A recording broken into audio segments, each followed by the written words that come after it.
Alright, so I know I say this a lot and I never ever mean it, but today I'm going to try. We're going to do a one-day project, and this time I know it's going to be a one-day project because I've done it before in one day. And the project I'm talking about is the skirt I'm wearing. This is my Bruce handkerchief skirt that I wear to a lot of Scottish festivals and Scottish events and Christmas events, because my family tartan is very Christmassy. It's red and green, and I have this skirt. I have the pleated skirt that I made last year for the Highland Games, and last year, or was it 2 years ago? Whenever. So I have this one.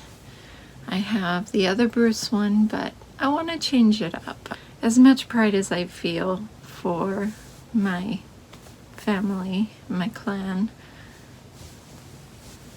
it's hard for me to enjoy wearing red. It's not one of my favorite colors. So today I'm going to make a second handkerchief skirt with another tartan, with Randy's tartan. Now I know these don't look alike at all. They're very, very different.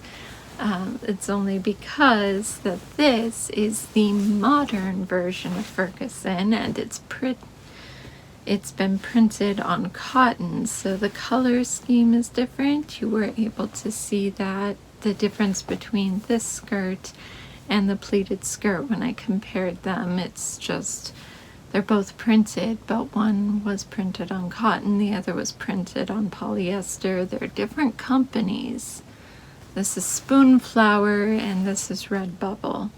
So there's a lot of reasons that they're different, but this, you can see, has the blue is more purple, and then this is a very dark green, but you can see the red stripes, or maybe not. They're very small red stripes, but the reason that these are so different is because this is the modern version of the Ferguson tartan. Meanwhile, the only handkerchief, I call it a handkerchief skirt because they're literally made out of scarves. So this is the scarf I was able to find in Ferguson. This is the ancient Ferguson design.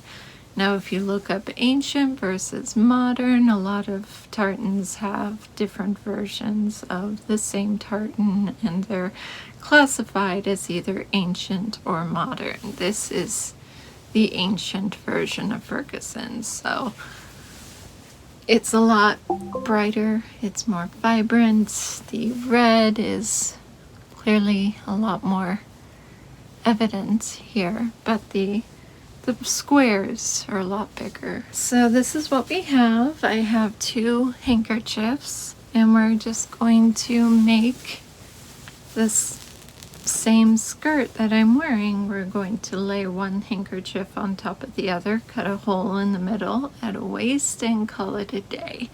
There's no need for hemming because the scarves are already hemmed. There's literally, the only thing I do when I make a skirt like this is cut a hole in the middle. There's no side seams, there's no hemming. It's just 2 scarves on top of each other with a waistband. That's going to be our day. And you get to see how I make it. Now this one's going to be slightly different because I was very happy to find that they're not just available side to side, but I also managed to find one diagonal. So when I lay these on top of each other, the plaid will be consistent all the way across, which I wasn't able to do with this one. You can see having these 2 scarves on top of each other, they're both side to side. So we have straight here, but then this scarf off also side to side, but laid diagonally. Now the plaid's diagonal. So that's the plan today, and next year, by the time we have the Highland Games or any other Scottish events, I will be more than prepared with more than one kind of plaid.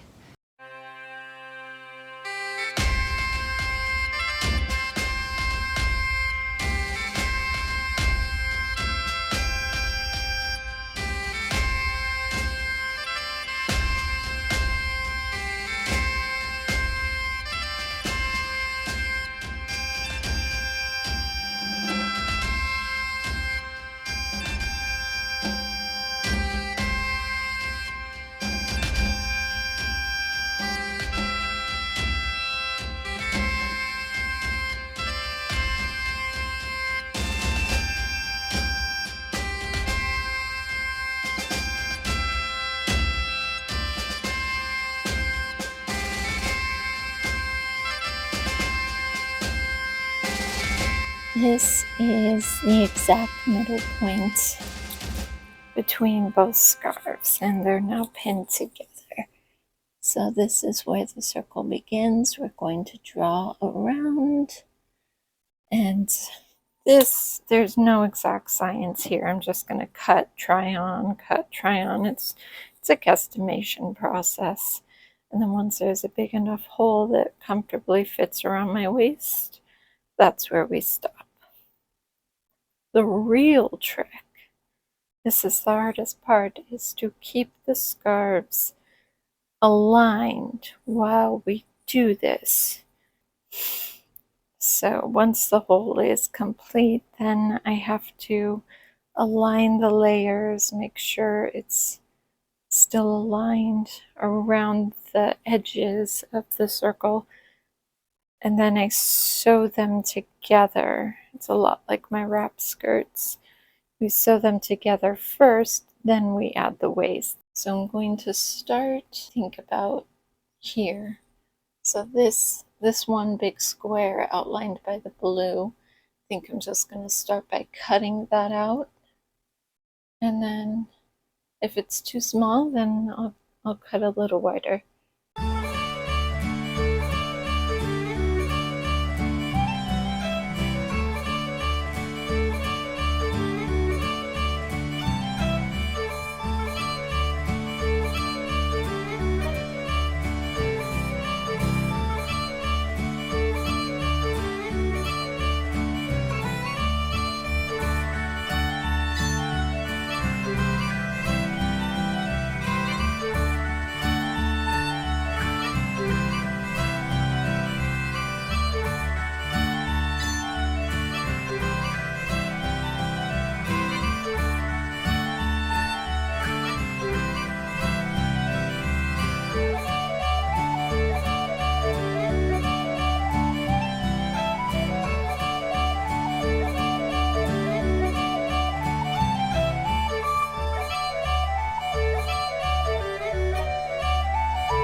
Okay, so the light in here isn't great. However, right now what I'm doing is trying to decide on what color I want to use for the waistband.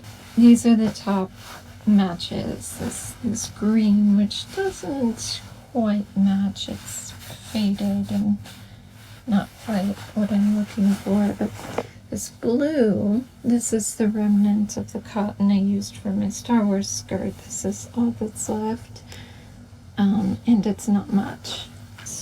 So what I'm gonna do is leave this green off to the side as a backup, but I really want the blue to work, so what I'm gonna do is try.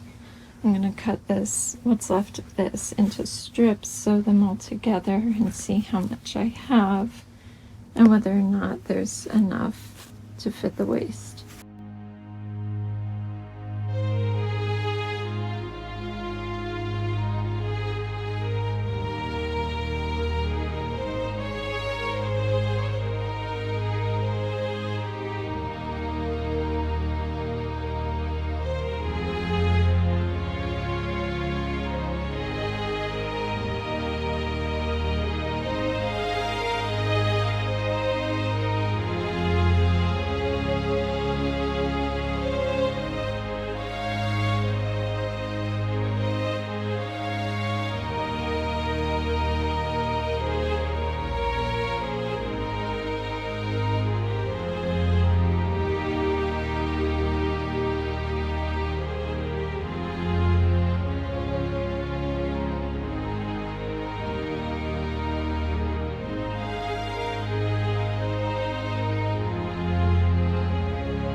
channel, like, and subscribe. Isn't that what YouTube wants us to say? Our Lords and Master at Google?